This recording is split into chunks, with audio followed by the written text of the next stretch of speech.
بص يا صاحبي، انا عايزك تتفرج على الفيديو ده للاخر وشوف احنا وصلنا لايه.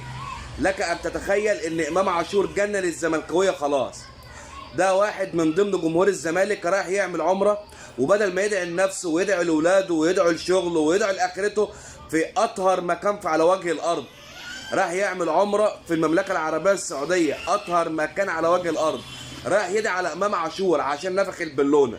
تخيل تخيل احنا وصلنا لحد فين. رايح يدعي على امام عاشور في قلب الحرم. انت بتقول ايه يا عم؟ اسمع الفيديو كده للاخر.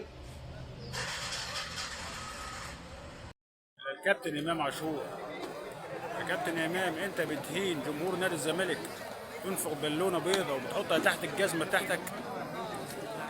على العموم لو انت كان قصدك كده بتهين جمهور نادي الزمالك وبتهين ناديك القديم اللي علمك يعني ايه كوره ويعني ايه تمسك فلوس في ايدك، فربنا ينتقم منك وربنا يبطلك الكوره ان شاء الله بامر الله، وتكون عبره لكل لعيب يهين نادي الزمالك بامر الله ان شاء الله. اما ما كانش قصدك وبتقول انا كنت بحتفل بعيد ميلاد بنتي، يا عم ربنا يخليها لك، احنا ما نقدرش نقول حاجه، وربنا ان شاء الله يصلح حال كل اللعيبه.